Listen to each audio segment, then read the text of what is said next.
Okey, bismillahirrahmanirrahim. Assalamualaikum warahmatullahi wabarakatuh dan salam sejahtera. Pembelajaran terakhir bagi minggu ini ialah kita menerangkan tentang saiz besar, di mana saiz perniagaan besar terdiri daripada melihat dua faktor, iaitu faktor jumlah jualan tahunannya bermula daripada 50 juta dan ke atas, dan faktor yang kedua ialah jumlah pekerja tetapnya seramai 200 orang dan ke atas.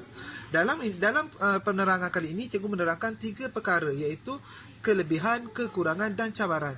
Dari segi kelebihan yang cikgu ingin terangkan ialah kelebihan yang pertama, iaitu menikmati ekonomi bidangan. Maksud menikmati ekonomi bidangan ialah di mana aktiviti perniagaan dijalankan secara besar-besaran. Cikgu bagi satu contoh di mana kamu seorang penjual karipap di rumah membeli satu kilo gandum berharga RM1.50. Namun bagi yang bersaiz besar, mereka mestilah membeli gandum berjumlah satu guni dalam anggaran 50 kilogram berjumlah RM50.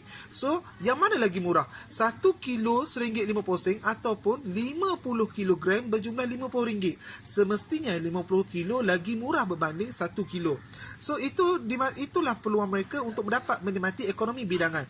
Kelebihan yang kedua ialah dapat menguasai pasaran, di mana mereka dalam bidang saiz besar, mereka mempunyai duit yang banyak, di mana mereka dapat mudah menguasai pasaran berbanding saiz perniagaan kecil, di mana mereka boleh buat marketing yang bagus. Okey, yang ketiga ialah wujudnya perkhususan, di mana pihak pengurusan dapat memberikan peluang kepada tenaga pakar yang berpengalaman dalam setiap bahagian untuk menjalankan operasinya.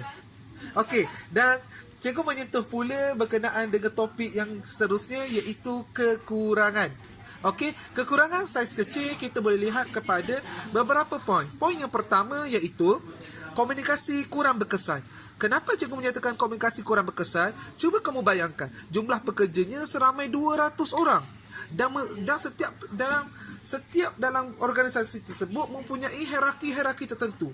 Dari pekerja bawahan kepada pekerja supervisor, daripada supervisor kepada jurutera, penolong jurutera turun naik kepada jurutera naik kepada pengurus kilang naik lagi kepada pengurus departmen dan sebagainya. So mereka banyak aras-aras jawatan yang ada. Ini akan menyukanya proses komunikasi untuk daripada pihak atasan sampai kepada pihak pekerja bawahan. Okey, cikgu menyentuh pada poin yang kedua, iaitu birokrasi.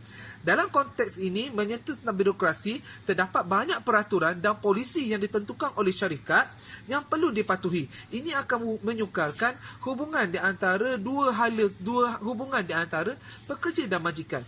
Yang ketiga ialah risiko kerugian yang lebih besar. Dalam risiko kerugian, kita boleh melihat kepada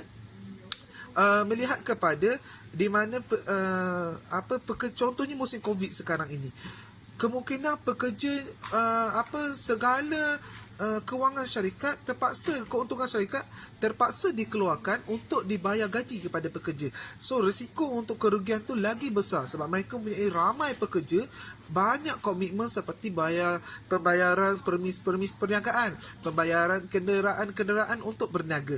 Okey. Dan yang terakhir, cikgu menyentuh topik cabaran saiz besar. Dalam cabaran saiz besar, cikgu menyentuh kepada 4 poin. Poin yang pertama iaitu ketidakpastian pasaran, di mana kita boleh melihat keadaan ekonomi, keadaan politik yang kadang-kadang stabil dan kadang-kadang tidak stabil. Poin yang kedua ialah pengambilan pekerja. Okey, pengambilan pekerja ini melihat kepada pekerja-pekerja yang mahir, pekerja-pekerja yang punya pengalaman yang lama. Majikan mempunyai masalah dalam mengambil pekerja yang punya pengalaman lama. Kenapa? Mereka mempunyai peluang untuk membuka perniagaan mereka sendiri. So ini akan menyukarkan syarikat tersebut untuk mencari pekerja-pekerja yang mahir. Okey, cabaran yang ketiga ialah peningkatan keuntungan tahunan. Okey, dalam peningkatan keuntungan tahunan ini berlakunya satu proses untuk meningkatkan keuntungan. Sekiranya mereka tidak melakukan inovasi produk, mereka tidak melakukan kreativiti dalam mencipta produk baru. Ini akan menyukarkan mereka untuk lebih maju ke hadapan. Dan yang terakhir dari segi perundangan, di mana kita dalam syarikat bersaiz besar, mereka lagi memerlukan pelbagai perkara untuk dilihat. Sebagai contoh dari segi kewangan, mereka perlu mengupah syarikat firma audit luar untuk melihat, untuk menyemak kewangan mereka. Mereka perlu mengupah firma guaman untuk membantu mereka menyelesaikan masalah-masalah berkaitan undang-undang. Mereka juga perlu memastikan segala polisi syarikat yang ditentukan oleh kerajaan perlu dilaksanakan dengan sebaik mungkin. So, itu sahaja berkenaan dengan cabaran.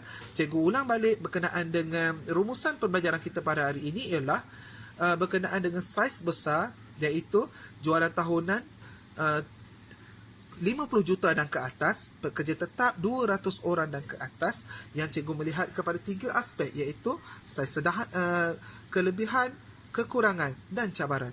Itu saja daripada untuk minggu ini. Sekian, terima kasih.